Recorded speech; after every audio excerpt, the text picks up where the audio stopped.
He's never not dangerous. It doesn't matter. Doesn't matter how he's feeling or how he's performing. No matter whenever he steps in the box, he's always dangerous, and that's the thing about that guy. His power is some of the best in the game, and he's one of those guys when I'm playing first base, I'm always extra cautious over there. So I mean, he's always dangerous. What was it like to be around Kershaw today and see the reception he got? I mean, honestly, really, really special. I mean, he's probably on one of the Mount Rushmore guys in Dodger history. I mean, when you think of Dodger greats, I mean, obviously you think of so many guys, but Kershaw's definitely on there. And for him to share a locker room with him and kind of see what he's done throughout his career. Obviously, I watched him when I was younger, but to be able to play against him, compete, and then share a couple locker rooms with him at All-Star games, it's really special. He said he talked to the team a little bit before the game. Did you take anything away from his message? I mean, Kersh, he's just a classy individual, and when you see him speak, you kind of understand why he's able to perform. And I mean, he's just one of those guys that's always had poise, and he's just a. I mean, yeah, he's a pro's pro, and there's a reason why he's going to be in Cooperstown. Ellos me preguntaron y pues yo accedí, ¿no? Porque pues supuse que iba a ser algo divertido y sí lo fue. They asked me and I said yes, because I thought it was going to be a fun thing, and it was. Did you feel a lot of pressure? No, realmente me paré ahí como si fuera un turno normal y me paré a disfrutar cada batazo, pero desafortunadamente no cayeron. Me hubiera gustado que el equipo de la Americana se llevara la victoria, pero son cosas que pasan. Not really, I just stood there, as a regular at bat, I was just having fun. I would have loved for us for the American League to win the game, but it's baseball. What do you think about the whole idea of having a homer derby in extra inning to decide a game? Bueno, yo creo que es algo muy divertido, ¿no? Así salvamos los brazos de pitcher y pues se le da a los fanáticos una gran experiencia y así como pues a los jugadores algo un poquito más emocionante. I think it's a lot of fun, it gives the fans more emotion, and also to the players. Were you able to block out that like everyone is watching all around the world and you're having games? Not often that you hear a New York Met with positive words for someone who plays for the Philadelphia Phillies, but high praise there from Pete Alonso talking about Kyle Schwarber, who homered in all three of his swings in that swing off last night to really ice things for the most part for the National League in that All-Star game. We should note Alonso homered himself, hit a 3-run home run.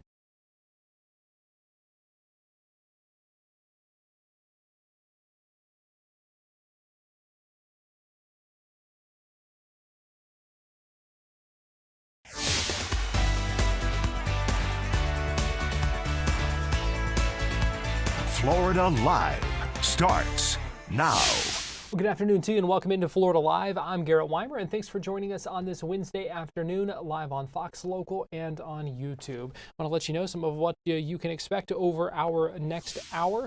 We have a House hearing on weather forecast technology that we're going to play for you in just a little bit. Really interesting discussion that was led by the chairman of that subcommittee, a congressman from Florida, and talking about some of the things that that can be used, innovative ways to enhance the forecast, strengthen the forecast, and attempt to save lives. Something very important as weather events kind of get increasingly strong in a number of different ways. We have seen in examples of that just in recent days.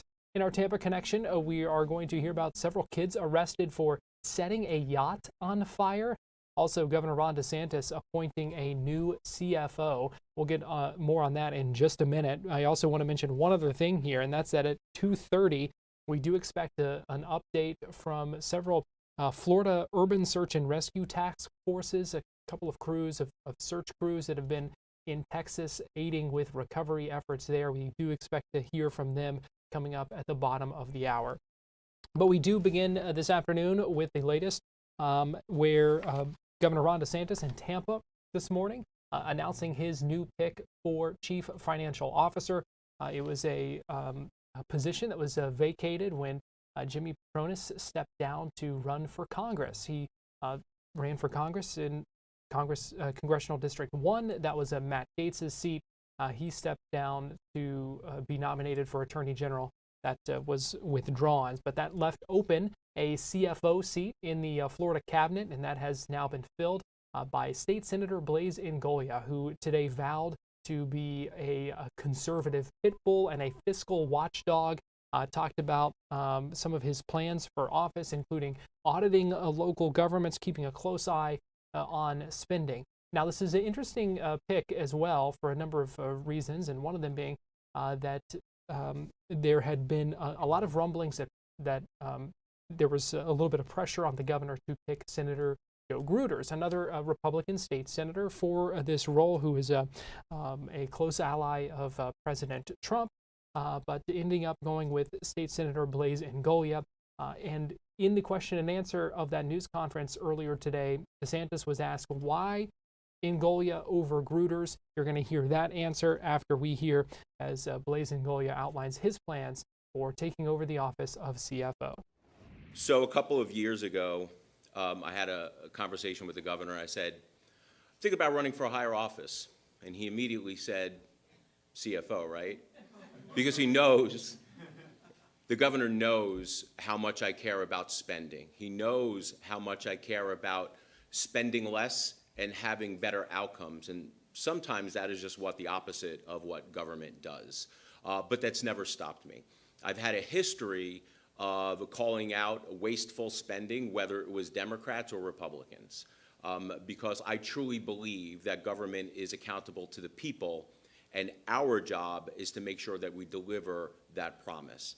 There are some things that I'm going to work on as your next CFO, and I'm going to work day and night to ensure that this happened. I had said, even though we weren't able to enable any property tax reform this past legislative session, I've said publicly that I am not going away. I am going to continue to work hard to offer property tax reform. I am going to work hand and glove, side by side, with this governor to make sure that we get rid of property taxes on homestead exemption and offer real property tax relief to the people of the state of Florida. That I will continue doing.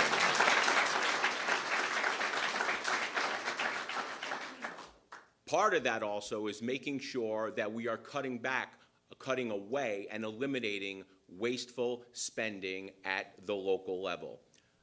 I don't need to tell you, you guys see it, that local governments, cities, county, spend things that should probably not be spent on. But with the audit authority at the CFO's office, I promise you, we are going to start digging in and we are going to start calling out some of this wasteful spending. We are going to be a proactive office.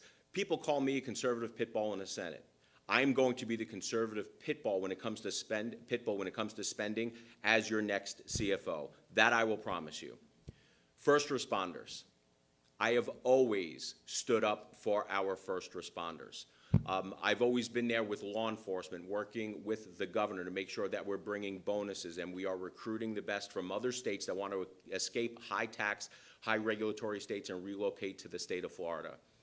Being state fire marshal is an opportunity for me that is near and dear to my heart. I know that there are firefighters in the room, and I thank you guys for our service. The firefighters probably already know this, but I carried the bill that got them presumption cancer coverage to make sure that we take care of our firefighters, because fires of the past are not like fires of today. 50, 60 years ago, if a structure was burned, it was usually concrete and wood. Now they're plastic. And when these toxins enter the air, it's unfortunate, and we thank them for the service, but a lot of them are getting lung cancer for serving us. I will always stand with the firefighters. I'm going to continue to work hard as the state fire marshal to make sure that we help them out if they become injured on a job. I will continue to work hard on insurance. In fact, I'm going to work on housing affordability overall. Because when you have a house in the state of Florida, anywhere, you're usually paying principal, interest, taxes, and insurance. The taxes and insurance is something that we can help out with. Insurance was starting to run away, and the costs were just getting astronomical. But we put reforms in, and now we, the state of Florida, is leading the nation in bending the cost curve and making sure that we are getting the waste, fraud, and abuse out of the insurance industry. But I want insurance companies to listen to me. What I'm going to say next, especially for the cameras.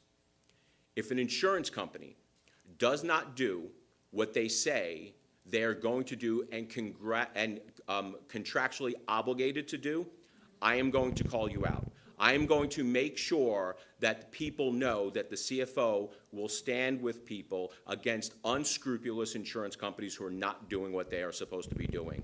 To me, is not as important about what's your record in office. And if you look at somebody like Joe Gruters, he's voted to violate Floridians' Second Amendment rights. Blaise has stood in favor of Second Amendment rights. We did landmark legislation to hold teacher unions accountable for their partisan activism. It was a huge achievement for Republicans. Joe Gruters sided with the teacher unions rather than side with conservatives. On immigration, he was the author and architect of this terrible amnesty bill, which would have made everything I've done, including Alligator Alcatraz, to help President Trump's illegal immigration removal agenda illegal in the state of Florida. Even protecting our coast with the boats from the Haitians coming in, we wouldn't have been able to do that. He also authored legislation that would have put gender ideology as a special class in Florida law. We've done the opposite since I've been governor. And then when we had the fight over Amendment 3, Joe Gruters sided with the mega weed company True Leaf and was joining with liberal Democrats to try to do it. So his record is contrary to what we've told the voters that we would do. And it's all about doing what you said you were going to do, delivering. Blaise has done what the voters that have elected all of us expect. Joe Gruters has taken major positions that are totally contrary from what our voter base wants to do. So when it comes to making an appointment, I have to go on the record. And I can tell you, if Blaise supported the Perez-Gruters amnesty bill, he would not be standing on this stage today. That's just the truth. And I like him personally, but it doesn't matter. It's all about the record. So if George Washington rose from the dead and came back and tapped me on the shoulder and said, will you appoint Joe Gruters CFO? My response would be, no, I can't do that without betraying the voters that elected me to lead this state in a conservative direction. I don't think so. I mean, we were with the president the other day. I mean, he said we've got a great relationship. He's never once mentioned this to me, and all the times I've spoken with him over these months. And so, I don't know how high it is on his radar. I know there are political operatives that stand to gain by certain things. I get that, but in terms of him, it's never been anything we've discussed. Is it fair to say that you'll be campaigning as you are right now for Blaise rather than a year and a half? Well, I think the main thing we're going to do is do the people's business, right?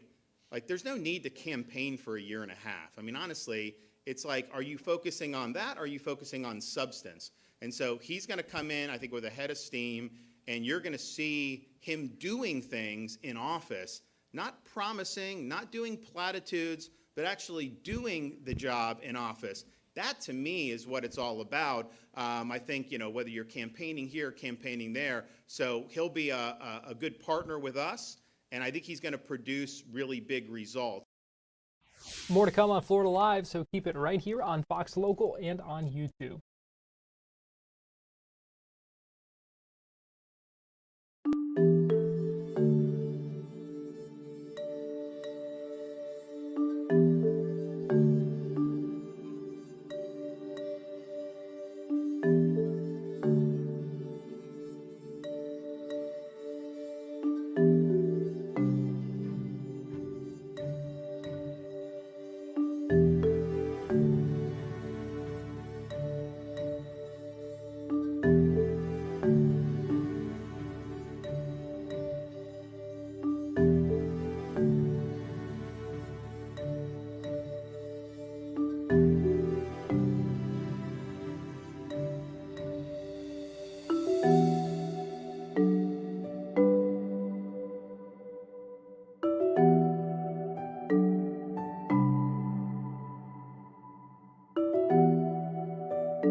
Welcome back into Florida Live. Garrett Weimer here, and thanks for joining us on this Wednesday afternoon. It is time now for our Tampa Connection, and for that we go to Fox 13 digital content producer Nancy Gay. And Nancy, good afternoon.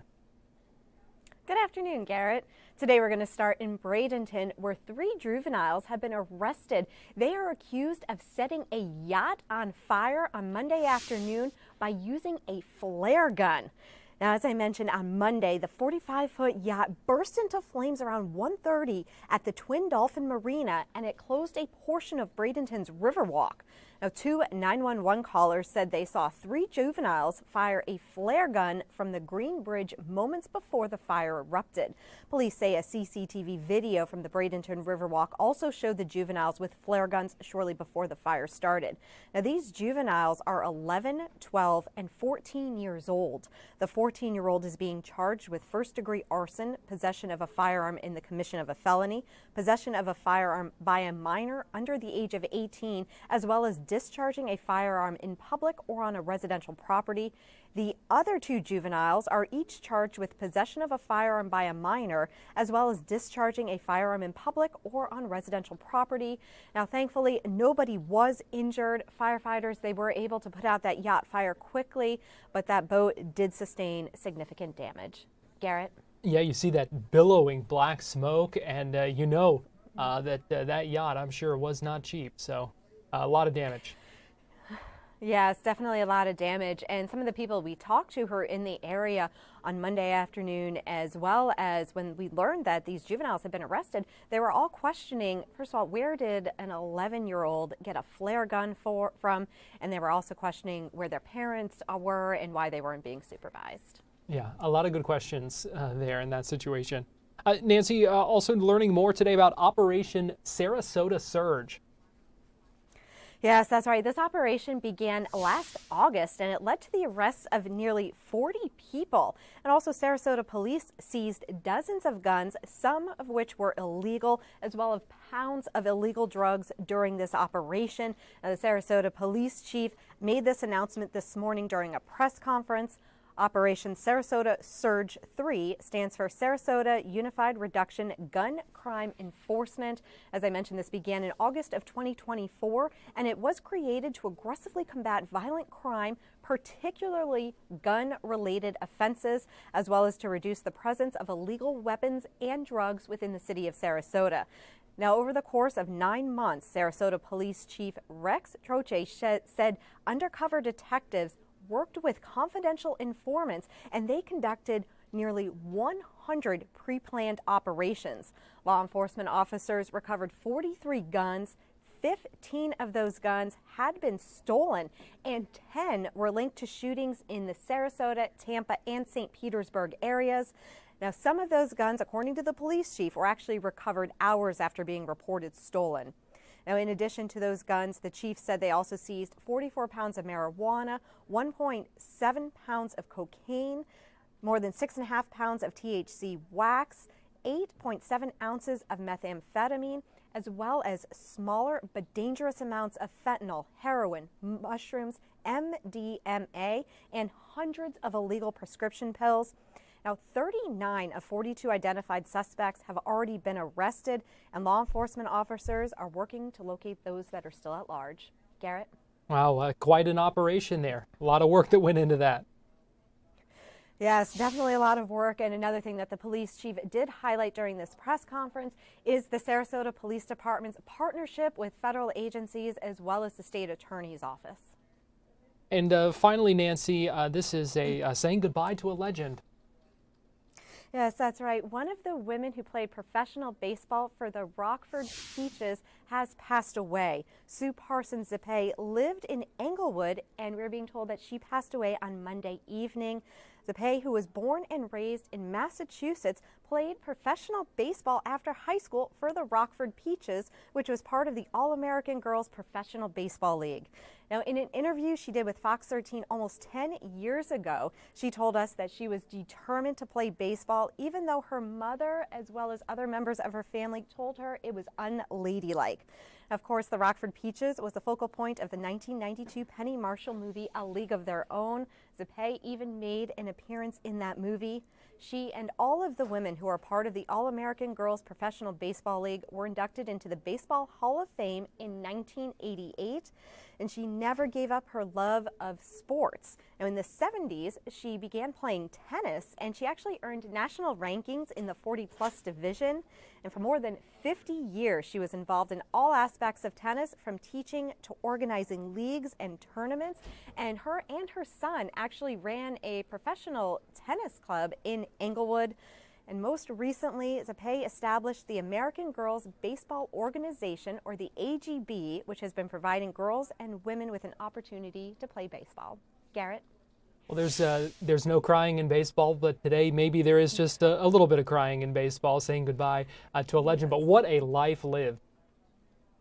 Yes, definitely an incredible life lived. And yes, the saying is there is no crying in baseball, but today it's okay to shed a few tears for her. All right, the Nancy Gay, digital content producer at Fox 13. We appreciate you joining us this afternoon for our Tampa Connection. Thank you. We're going to take a quick break, and we'll be right back.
Welcome back into Florida Live. I'm Garrett Weimer, and thanks for joining us on this Wednesday afternoon.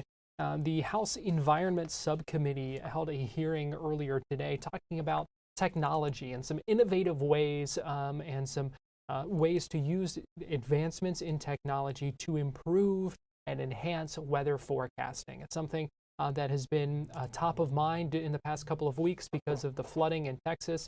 It's something that we keep a close eye on and think a lot about this time of year here in Florida as well, as we head deeper into hurricane season. And that was one of the topics of discussion from Congressman Scott Franklin, who is the chair of the House Environment Subcommittee. He's a Republican who represents Florida's 18th congressional district, and he was talking to a couple of these company leaders, including someone with Tomorrow.io, talked about the importance of timing and effective predictions as we're seeing hurricanes intensify and get stronger more quickly. I want to play for you his remarks. You'll also hear the remarks from the ranking member, and then some questions that he asked the VP of that company. This morning's hearing addresses a topic that affects hundreds of millions of Americans daily: the technological advances that contribute to the enhancement of weather forecasting.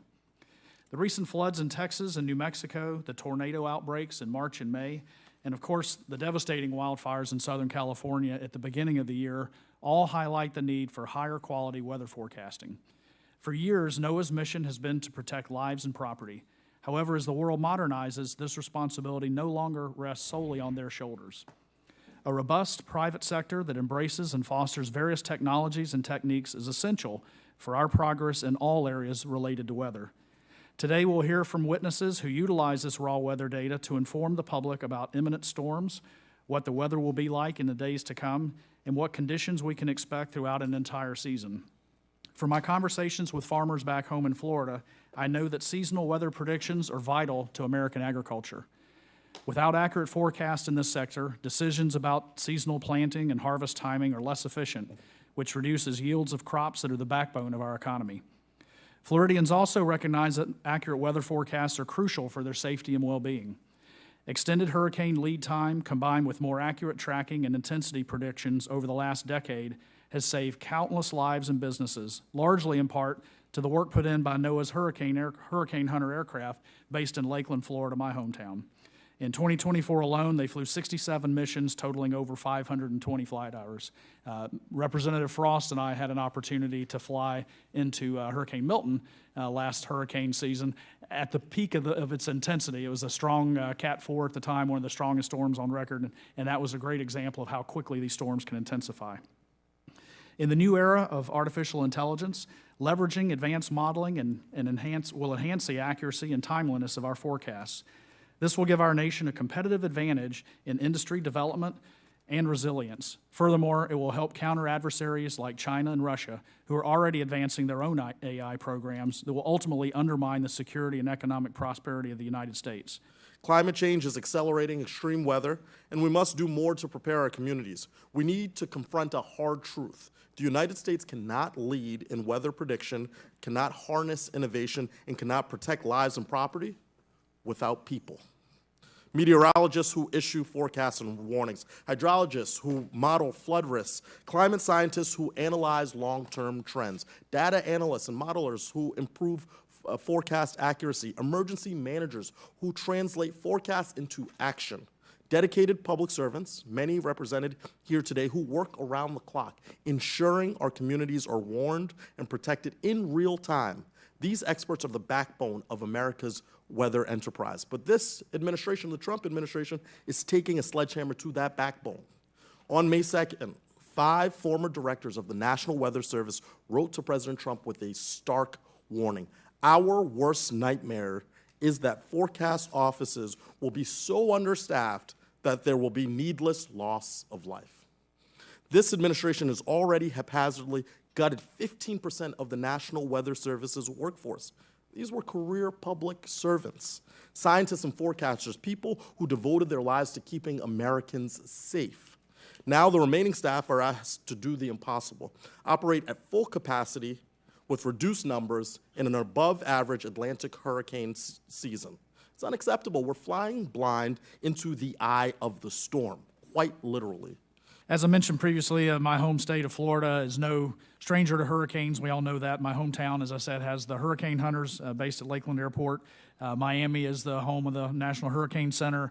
They even named the University of Miami after their hurricane. So we're very versed in hurricanes. Unfortunately, we have way too much practice, and we have had a lot of practice in preparation and resilience, and we've gotten better at that over the years. And a lot of that's been driven by the forecast and the better and better forecasts we're getting. As we've experienced the last few years, we're seeing a lot of these hurricanes intensify rapidly, sometimes from a Cat 1 or a Cat 2 to a 4 or 5 even overnight. So timing is critical, and best predictions of where they're going to make landfall are important when you have basically a thumb sticking out in the Gulf of Mexico, Gulf of America, that's got 24 million people. Where that storm makes landfall is critical on how we determine how we evacuate millions of people away from the coast. So on that, originally planned for 2026, but moved up to July of 2025, DoD announced that it's going to discontinue the ingestion, processing, and distribution of all Defense Meteorological Satellite Program, DMSP data to NOAA, citing security concerns. And there are some valid security concerns there, and national security is important, but these sensors have been critical to determining storm centers, especially at night. To all of our witnesses, and if we could, since there's 4 of you and I got 5 minutes, if you could try to limit it to maybe 30 seconds, what can be done to best supplement this DMSP data moving forward as the program is phased out? And then also, in your opinion, is DoD living up to its commitments after the cancellation of NPOS to gather and provide early morning orbit coverage to complement NOAA's Joint Polar Satellite System. Mr. Cavett, if you could lead off. Thank you, Mr. Chairman. Well, let me first start by saying that microwave imagers and microwave sounders, microwave imager is the type of sensor that's on DMSP, are critically important for hurricane forecasting, but also just the backbone of our numerical weather prediction, kind of medium range forecasting capabilities. So the loss of that system is significant. If you couple that with the shutdown of the POSE systems from NOAA in June of this year, we've lost about 60% of our capacity as a nation for microwave imagers and sounders, which is quite a high number. Tomorrow IO actually has 7 microwave sounders on orbit today, providing that operational data. And while the imagers and the sounders, there's some nuances to the sort of differences in them, they both really provide that early detection of intensification that you mentioned, being able to see the eye formation, the curved band before that, and at night as well, as you said, because the geostationary sensors can only see the cloud tops and sort of infer what's happening within the storm. In terms of whether DoD is meeting its mission to provide that early morning orbit, WSFM, which is the weather system follow-on microwave, which they launched in 2024, is in that orbit, but it's not the exact copy of SSMIS on DMSP. It's a slightly different frequency range. NOAA is also launching their Quick Sounder program potentially in 2026, and together those would fill that early morning gap for the most part. But I'll also say that this concept of kind of early morning, early afternoon architecture is a bit outdated. If you compare what our constellation is capable of today, because we fly in both polar and mid-latitude orbits, we actually achieve 2-hour revisit globally throughout the day. So this idea of kind of spacing your sensing throughout the day is irrelevant when you can meet a sub-hourly revisit, which is what we'll achieve by the end of this year. So I think it's important in terms of filling these gaps, to your question, that NOAA be able to access these data sets, particularly as we're entering this severe hurricane season this year. Interesting conversation there on Capitol Hill earlier today. We're going to take a quick break here on Florida Live, but we'll be right back after this.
Welcome back into Florida Live. Thanks for joining us this afternoon here on Fox Local and on YouTube. I want to get you inside this virtual news conference going on. You're hearing right now from Bruce Gillingham, who's the Bureau Chief of Fire Standards with the Division of the State Fire Marshal. He's joined by several firefighters from Central Florida here as members of the Urban Search and Rescue Task Forces 4 and 8 who are in Texas right now. They are in Travis County, Texas, among more than 60 USNR personnel currently there to help with recovery efforts. So let's go ahead and listen in as we get an update on what they're doing to help out with recovery efforts after the devastating flooding there. 250 miles since we have been here. We've had a lot of ground to cover and a lot of area to search. And I'm going to turn it back over to Devin with that brief overview, and we'll be here to address any questions you may have. Thank you, Bruce. Just want to go ahead and kick it over. I see Jennifer Titus with Tampa 10. I'll go ahead and ask you to unmute, and if you have any questions, Jennifer, feel free. Yeah, I talked with Mike a little bit yesterday, and kind of going off of, we know you guys have been called out for hurricane missions and Surfside, and just kind of what this mission kind of differs from that. Like you said, the amount of miles you have walked and kind of this this rescue mission you guys are going on, how this just differs from what you guys have done in the past. So it's not all that different, because we do a lot of wide area search in Florida and during hurricane recoveries. The big challenge, I would say, for us or for the teams out in the field has been the terrain. It is different than what we currently have in Florida. It's very mountainous, if you will. It's a lot of rock face. So the terrain itself is different to what we're working. The key component I forgot to mention earlier is also we have two K9 teams here as well from Task Force 1 and Task Force 2. We're currently working with that K9 team in this area to assist with the search. I also think that's the difference too from the other storms and with Surfside, the amount of people that are missing.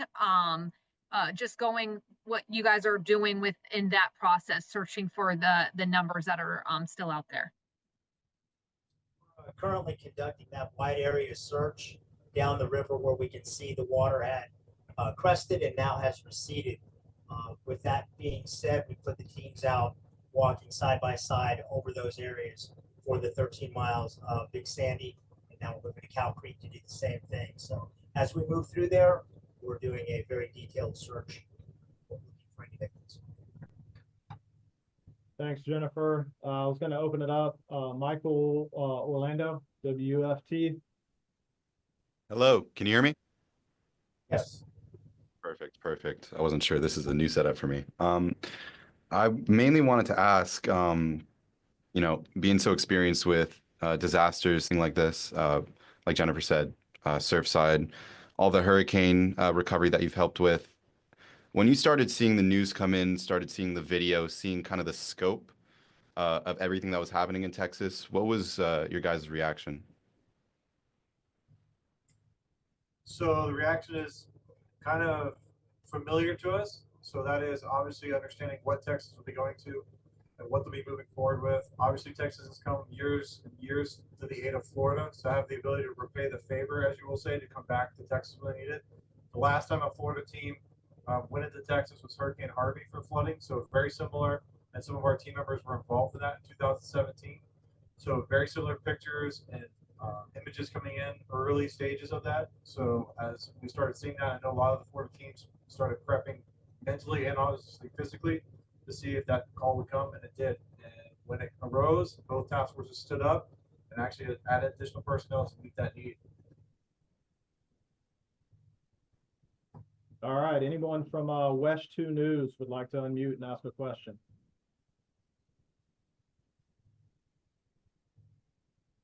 All right, moving on. Fox 35, Orlando. Any questions?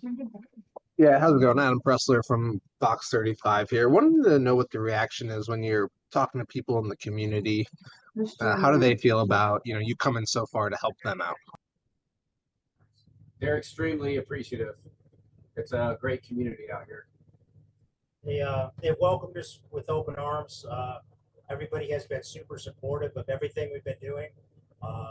If there was anything that we come fully prepared to stay, and work in the field for 72 hours. Everybody here in Texas just opened up their arms and said, hey, what can we do to help you? Thank you for coming to help us. So it's been a very warm.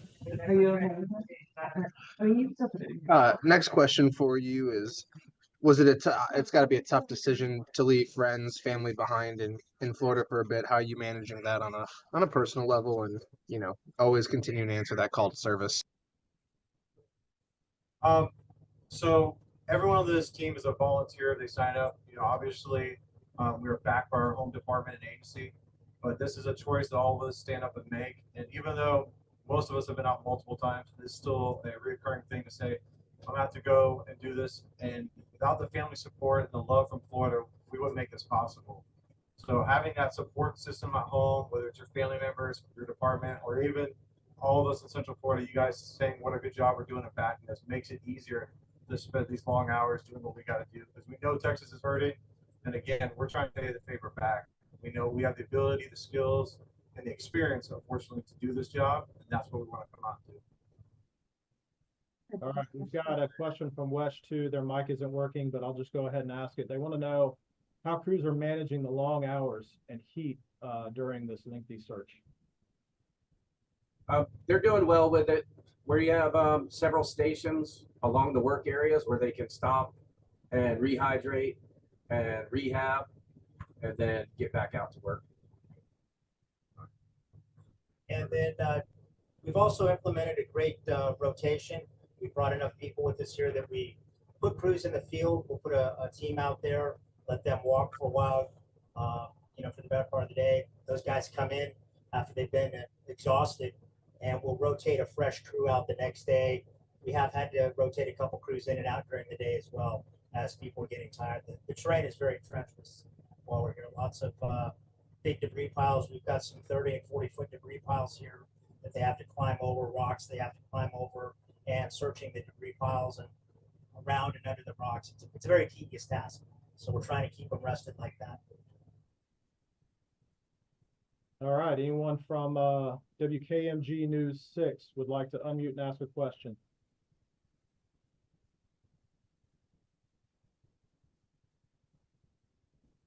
All right.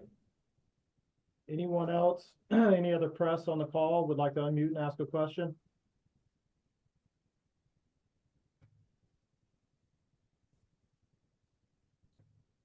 Hey, we've got a question from West 2 asking as well about how we're taking care of mental health. There is a team that has come in, comfort support team that has come in. They have brought in some mental health therapists with them, as well as some massage therapists, some acupuncture, people just to talk. So in the evenings, after we've shut down work for the evening, this team has been available to talk with the men and women that have been out in the field all day, as well as help them process what we see and what we're going through right now. Perfect. Thank you for that. Anyone else on the call, press, would like to unmute and ask a question? I do have another question. So I was in contact with a family member of one of the members of Task Force 8 from North Central Florida. And I was basically asking her to comment on her side of the story, what it's like being at home while I think I worded it like, Task Force 8 is out doing such heroic work. And what she told me is that she thought that y'all would agree that it's not being a hero, it's doing a job. And I was just wondering what you guys thought of that. Yeah, no, that is very true. We're just out here doing what we're trained to do and work really hard and try to bring some peace out here in Texas. Thank you. All right, one last ask for questions, and then I'll kick it back to Bruce if he'd like to finish up with anything. Any other questions? Yeah, I think that's what's like you said, you guys, maybe it will help find peace, because like that's where they're at with this. Is I know that you guys have covered storms and stuff, but I still think with those storms we haven't seen that the number of people that are still missing and the number of people that have passed. So just kind of how, I don't know if you can really train or prepare for maybe what you guys have seen or witnessed out there, or what keeps you guys going while you're out there just doing this. There's really no training or preparing for that. As we all start in this profession, that's something we try to become accustomed to. we lean very heavily on each other, to help process these things. The peer support teams that we have definitely help us a lot. And we know for a fact that, all these first responders here in Texas are just emotionally and physically beat up. This is their families. So, we're coming out here to help them, to help our brothers and sisters in need. Okay, thank you all. I'd like to go ahead and maybe kick it over to Bruce if you had any final thoughts for the good of the order. I point out a couple things that, this is a large incident. This isn't just isolated to the area we're in. The whole incident's about 82 miles long, and it covers 11 counties, and we just have such a small piece of this, and the impact that we're making to this region and these folks has been huge. And I think the impact they've made back to us as well has been huge and long-lasting. Will be a long-lasting effect on us as well. That's all I got, Devin. Hey, I would just like to, the name of the team that was sent out here to help us is Capacity Path, and they're out of Tallahassee, I believe. Thank you. All right, I think that's about a wrap.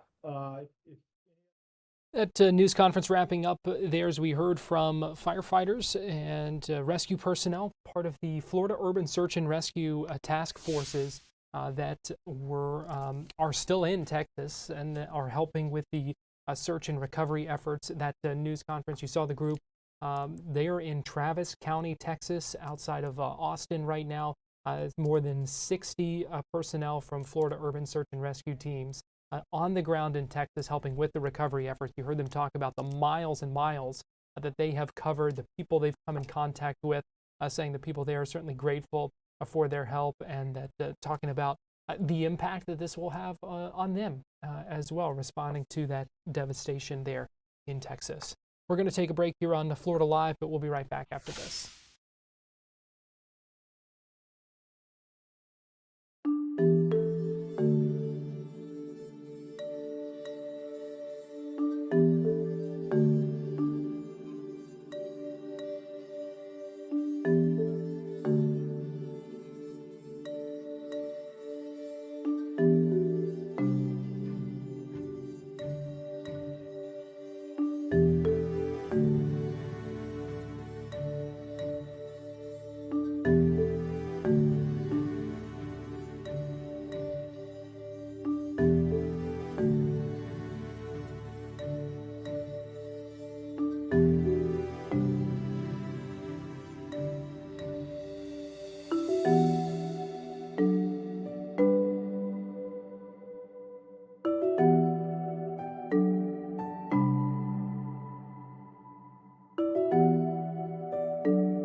Welcome back into Florida Live. I'm Garrett Weimer, and thanks for joining us on this Wednesday afternoon, live on Fox Local and on YouTube. Let's talk a little theme parks here, because we've had a lot of theme park news this week. New scare zones announced when it comes to Halloween Horror Nights coming up in just over a month's time at the Universal. News about expanded hours of Epic Universe, things that the folks have been clamoring for and asking for, more nighttime hours at that new theme park. We also got new details about a coaster at Legoland that's going to expected to open next year, and also a debut at Disney that's getting a lot of buzz because of the technology. Some of it, the attention may be good, some may be bad, but still pretty fascinating technology. And earlier today, spoke with Theron White, the lead publisher of EYNTK.info, who broke down all of that news when it comes to theme parks. Always happy to join, and there is a ton of news to talk about. Yes, there is, because let's start here. The third day in a row now, we've gotten an announcement about a Halloween Horror Nights scare zone. Yeah, they seem to be following a trend right now where every single day at exactly 10:34, so we've got 10 for October and 34 because it is the 34th year, they have been dropping a new scare zone. If they follow that trend, we should get another one tomorrow and then a final one on Friday. We've got the Cat Lady of Crooked Lane, which was just announced a little over an hour ago, the Masquerade Dance with Death, and the Origins of Horror. All three of these are going to be totally original, so that's something very exciting, and we'll have to see exactly where they're going to be placed in the park. But rumors suggest that Origins of Horror is going to be what you see when you first enter into Universal Studios Florida. We know the Cat Lady of Crooked Lane actually comes from a previous element, kind of at Halloween Horror Nights. Yeah, it was teased before in the Slaughter Cinema 2 Haunted House. That was going to be something that we had last year. So it was a poster directly inside of the house. This is not new for Halloween Horror Nights. Sometimes they like to tease something that they're going to have years later. And sometimes, like we had talked about last year, Slaughter Cinema is kind of a testing ground for future houses and future expansions. We already know that some stuff from that house is going to be taken and pulled into a new house from this year. So it's interesting to see that they had a bunch of stuff that's coming this year already in last year's and kind of little Easter eggs that we didn't even know about yet. So still more announcements to come when it comes to these scare zones. That is correct. We should have at least 2 more if they follow their regular trend of 10 houses and 5 scare zones plus 1 big entertainment venue. So we should expect probably 2 more, and it should go just like it has so far, probably tomorrow and then Friday.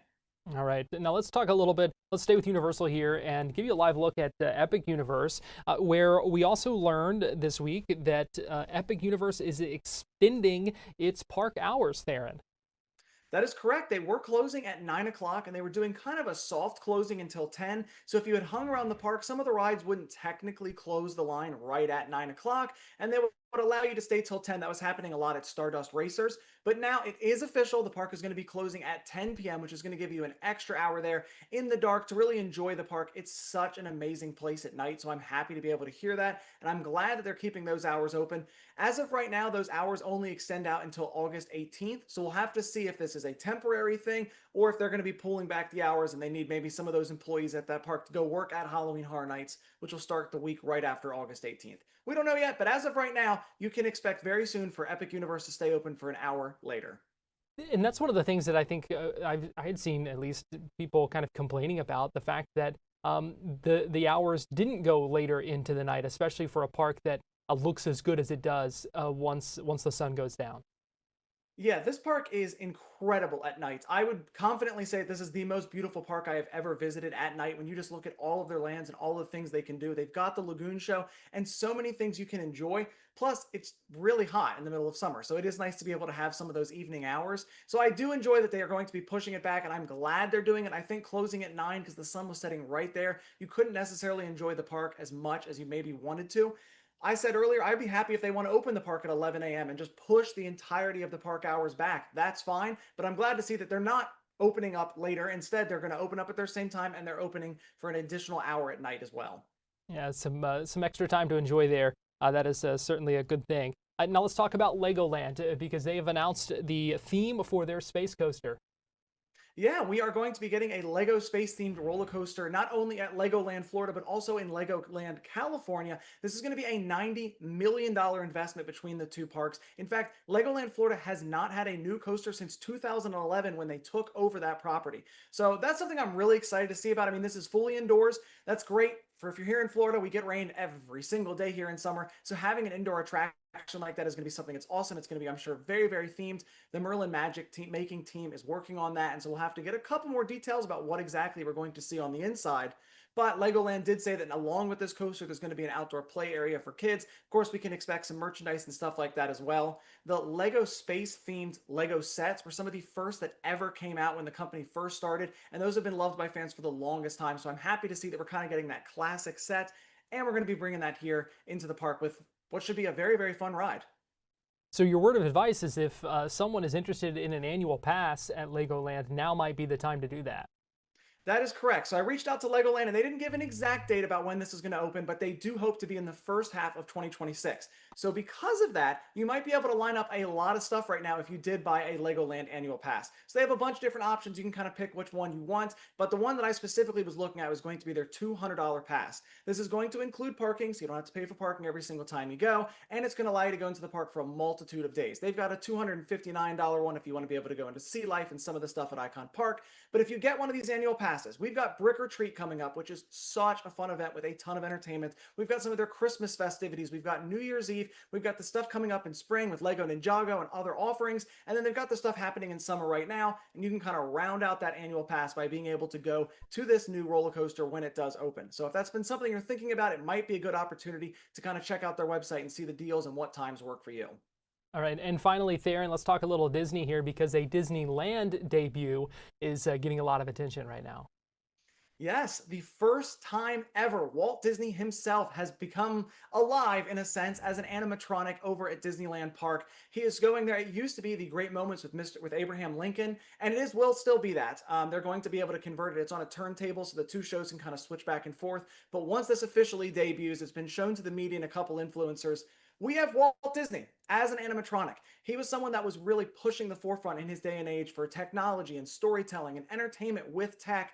And so I think this is kind of like a great thing to be able to see Walt himself come back to life in a way in his home park, talk about his history and what went through with that. There's been some controversy online that people say they don't really like how he looks and maybe they don't think he looks exactly like the Walt Disney that they know. But I think this is one of those things you really have to see in person. I'll be heading out to Disneyland in September, so I'll be able to check it out. But if you just saw pictures of like the Na'vi from the Avatar attractions over in Animal Kingdom, you would be like, that's a pretty cool looking robot. And then you see it in person and it is mind blowing. So I'm thinking that's one of those things that when you get the emotion and the surround sound, the lights and the projections, being able to see Walt Disney on Main Street in the park that he designed and built, I think that's a really sweet thing. And I'm happy to see that the Walt Disney Family Museum and a lot of people came together with the Disney company to kind of make sure they had the most accurate representation that they could.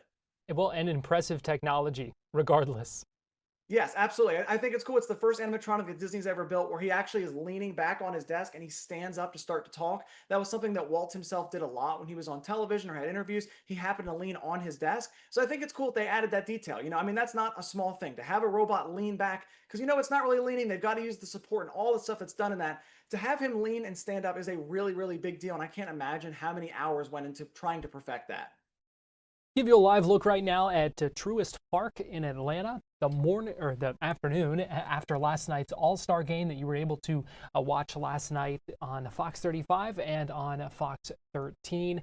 A lot of work, I'm sure, going on right now to clean things up and that kind of thing. It was another big night for players with Florida connections, including Tampa native Pete Alonso, a first baseman for the New York Mets, hit a 3-run home run last night. Also, Rays first baseman Jonathan Aranda competed in the swing-off last night to decide the game after the All-Star game was tied after 9 innings. The National League ended up winning that in a swing-off after Kyle Schwarber kind of iced it, hit 3 home runs in all 3 of his swings, and that really helped pull the National League ahead in that historic swing-off last night in that All-Star game. Well, that's going to do it for us here on Florida Live. We appreciate you joining us on this Wednesday afternoon, live on Fox Local and on YouTube.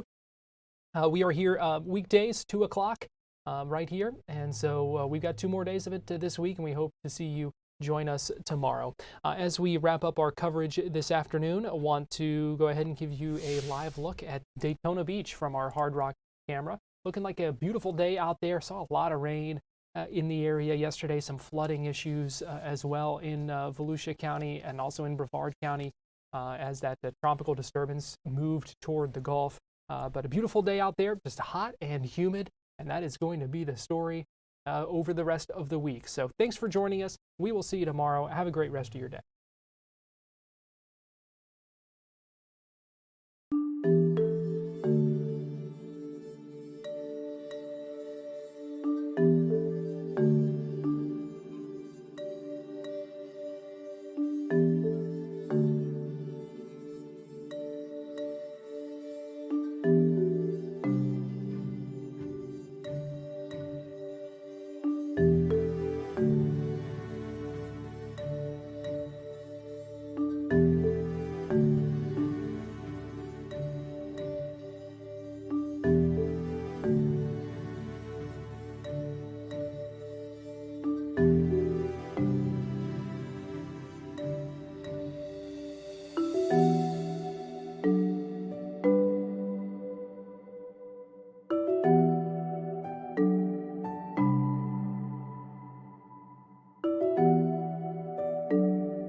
Florida Live starts now. Well, good afternoon to you and welcome into Florida Live. I'm Garrett Weimer and thanks for joining us on this Wednesday afternoon live on Fox Local and on YouTube. I want to let you know some of what you can expect over our next hour. We have a House hearing on weather forecast technology that we're going to play for you in just a little bit. Really interesting discussion that was led by the chairman of that subcommittee, a congressman from Florida, and talking about some of the things that that can be used, innovative ways to enhance the forecast, strengthen the forecast, and attempt to save lives. Something very important as weather events kind of get increasingly strong in a number of different ways. We have seen in examples of that just in recent days. In our Tampa connection, we are going to hear about several kids arrested for setting a yacht on fire. Also, Governor Ron DeSantis appointing a new CFO. We'll get more on that in just a minute. I also want to mention one other thing here, and that's that at 2:30, we do expect an update from several Florida urban search and rescue task forces, a couple of crews of search crews that have been in Texas aiding with recovery efforts there. We do expect to hear from them coming up at the bottom of the hour. But we do begin this afternoon with the latest where Governor Ron DeSantis in Tampa this morning announcing his new pick for Chief Financial Officer. It was a position that was vacated when Jimmy Patronis stepped down to run for Congress. He ran for Congress in Congressional District 1. That was Matt Gaetz's seat. He stepped down to be nominated for Attorney General. That was withdrawn, but that left open a CFO seat in the Florida cabinet, and that has now been filled by State Senator Blaise Ingoglia, who today vowed to be a conservative pit bull and a fiscal watchdog. Talked about some of his plans for office, including auditing local governments, keeping a close eye on spending. Now, this is an interesting pick as well for a number of reasons, and one of them being that there had been a lot of rumblings that there was a little bit of pressure on the governor to pick Senator Joe Gruters, another Republican state senator, for this role, who is a close ally of President Trump, but ending up going with State Senator Blaise Ingoglia. And in the question and answer of that news conference earlier today, DeSantis was asked why Ingoglia over Gruters. You're going to hear that answer after we hear as Blaise Ingoglia outlines his plans for taking over the office of CFO. So a couple of years ago, I had a conversation with the governor. I said, think about running for a higher office. And he immediately said, CFO, right?